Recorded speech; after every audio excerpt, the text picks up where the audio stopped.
All right, free radicals, welcome back. My name is Dave, and I am the Radical Independent. So I've decided, to support the Green Party, as you guys probably know, as I have talked to two major Green Party presidential candidates, which is pretty cool. A guy like me, I never thought I'd be interviewing presidential candidates and getting nervous and not being able to put words together.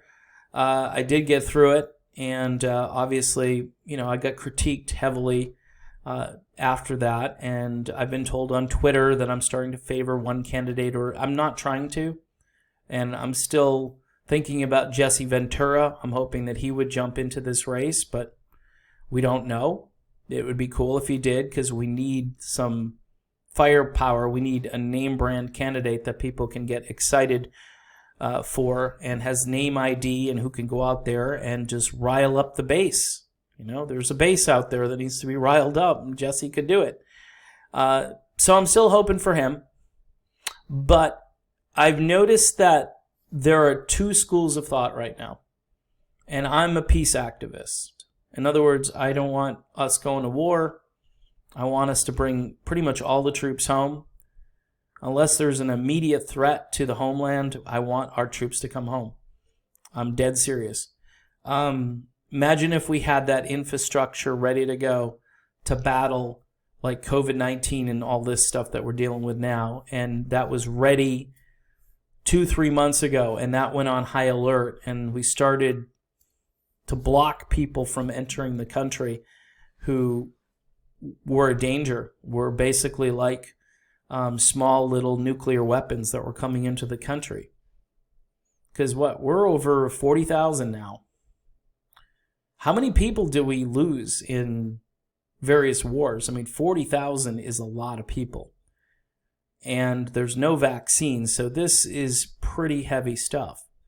And yeah, you can ratio things and you can be optimistic about certain aspects of this, but it's still something that we don't have a lot of control over. The distancing, all of this stuff has helped.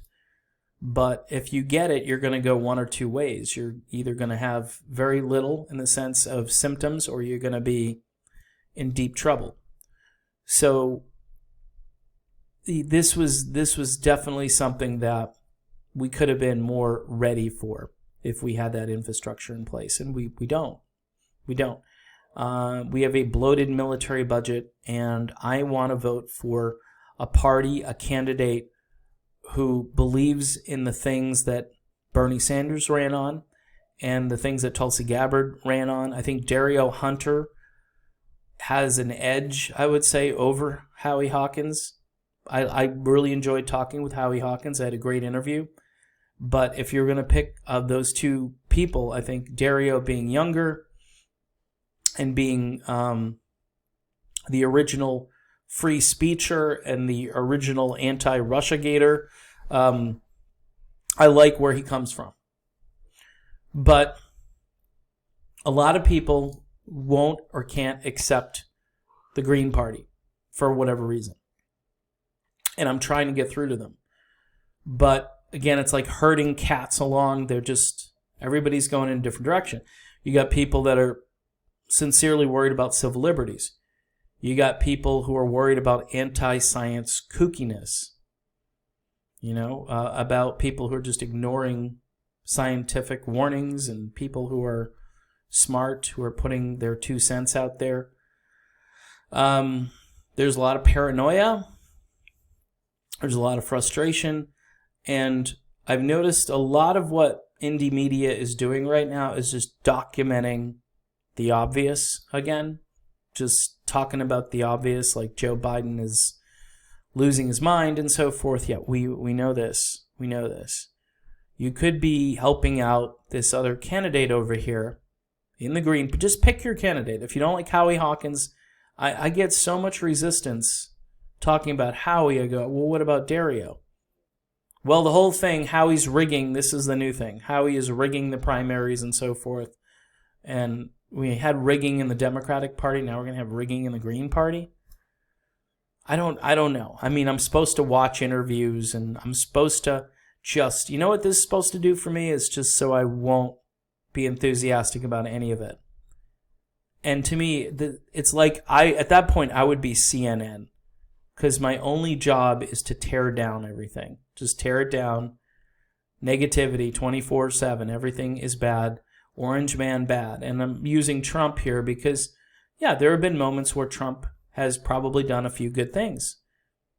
And, prison reform, right?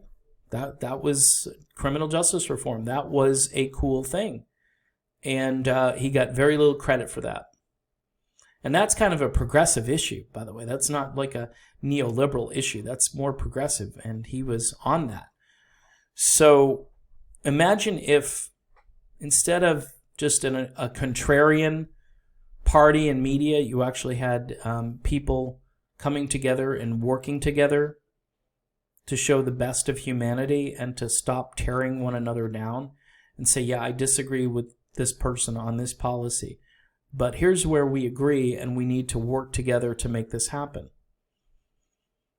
I mean, just documenting the train wreck day after day is something I don't want to do anymore. I'm going to try not to do it because I think it's just, at that point for me, it would be about clicks, and I'm not making, this channel is no longer making any income. It's pennies a day is what it's earning, and it's going to go lower than that soon. So it's not about that for me anymore. What this is principle. I mean, if I support these ideas, shouldn't I vote for the candidate that also supports those ideas? A candidate who's run for public office before? A candidate who has a wealth of knowledge and experience in certain areas? That's why Dario and Howie are both very good candidates. And again, I like Dario a little bit better than Howie. But if it shook out and it was Howie Hawkins, Donald Trump, and Joe Biden, and Howie Hawkins was allowed to get on the debate stage with those two guys, as long as Howie isn't nervous, he would wipe the floor. I mean, if you go watch the interview, he was articulate, he was smart. By the way, same thing with Dario Hunter. If he got up there, his experience, he's got a legal mind, he understands education, he's been an activist for years, he understands what the underserved go through. When I say underserved, you can look at minorities and just marginalized people all over the place. He doesn't buy into the Russiagate narrative, which is another bonus. So, but that isn't really concerning most Americans right now. Most Americans want to know where their next paycheck is going to come from. And we need a president who's compassionate, who can marshal the resources and provide for the common defense and promote the general welfare of its people. And I believe the Green Party is the best vehicle for that. Now, nobody seems to want to go that route, or very few people do. I did get a lot of response over on Twitter on this interview that I just did, because a lot of the Bernie people have had enough. The Bernie people are the ones that are more activist in nature, and they bought in to what Bernie was saying, and they thought Bernie was going to take them to the promised land, and instead Bernie took them to Joe Biden's house, okay? And nobody is enthusiastic about Biden. And trying to get concessions from Biden is the best you're going to do? Really? This is it, huh? Neoliberalism? Could you do a little less neoliberalism, Joe? Oh, okay. Okay, I'll do a little less. Joe's trying to read the cue cards or the teleprompter, and he can't do it. And Trump's going to eat him for lunch during a debate. Absolutely destroy him. That's why you'd have the two clowns on the stage, because Biden is kind of a clown. All right? Not to mention that there's some other things with allegations against him that are out there. All right? But if you had a Howie Hawkins on the stage, the way he spoke during that interview, he just articulated so much information in such a short period of time. And you're thinking, okay, here's a smart guy who actually is a charter member of the working class of this country. That plays really well for me. He's one of us. He was a Teamster, UPS, right? He worked in the trenches, recently retired. Doesn't get any more real than that. So I guess I'm a little down and out and depressed because I went from managing like a page that I think ended up being about a cult of personality, that people were just mesmerized. And now it's time to talk about issues, and I don't care who the vehicle is to get there. If they've got my best interests at heart and they can empathize with the plight of the workers and the marginalized, then they've got my vote. So that's my video. I don't know how I'm going to navigate this not talking about the train wreck aspect of what I do, because there's so much wreckage out there and it's easy to cover it and just talk about it and ramble about it and say how bad it is. But I've been doing this the entire cycle where I look at something and I go, okay, all we're doing here is playing Captain Obvious. We're saying what's already been said in a different way, in my cute or fancy or witty way. Some people are better communicators and they can make the obvious sound interesting and exciting, but it's still the obvious.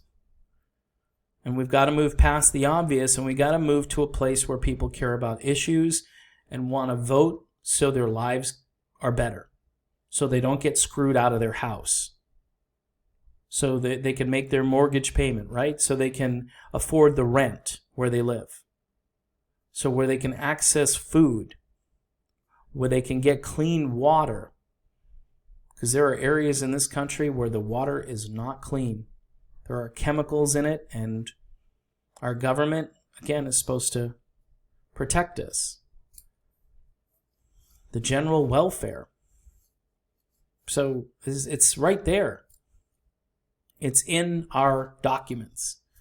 And yet we're ignoring those documents now. And we're running candidates who speak in platitudes, who speak to the ruling class and the corporations. They don't speak to you and I. That's why I decided to be really radical and be part of the Green Party. Now, I'm not worshiping a party. The Green Party might disappoint me down the road, but they have a set of ideas or ideals, and you can see them on their website, what they believe in, and you could choose that, or you can choose neoliberalism or neoconservatism. It's your choice. Those are your choices. Populism, neoliberalism, neoconservatism. If you want to call the populism socialism, call it what you want to call it. I call it help for workers. That's what I call it. So I'll be back again. I know this video was kind of, again, just a ramble fest, but there's too much Captain Obvious stuff going on, and I'm not sure if it's helpful or productive. When people have platforms where they have 30, 40,000, 50,000 subscribers or more, what they ought to be doing is introducing the country, people who view their channels, they should be introducing them to people like Dario Hunter and Howie Hawkins. And it's a shame that they're not. They're wasting time on this Biden nonsense and all the stuff that led to where we are now. You can't cover it forever. You got to move on. So that's where I'm at. And I hope you are somewhere down the line and you're not still back lamenting the stuff that's happened. If you can help this channel, and I need the help, it's davidjspuria@gmx.com. The channel right now is revenue neutral, which is a nice way of saying there's no revenue really coming in. There's a couple of bucks a day, or less than $1 some days, it depends. You have to get thousands of views to start to actually earn revenue, and I guess I don't expect to get that many. I still have over 7,000 subscribers. Again, if half the people watch the videos every time I post one, I might be all right. I don't know. YouTube has not been too ad-friendly lately either, so that's causing a secondary issue. So, yeah, davidjspuria@gmx.com. That would be for one-time PayPal donations or multiple PayPal donations. Large donations, small donations, whatever you can afford. I am open to all. So there you go. See you soon.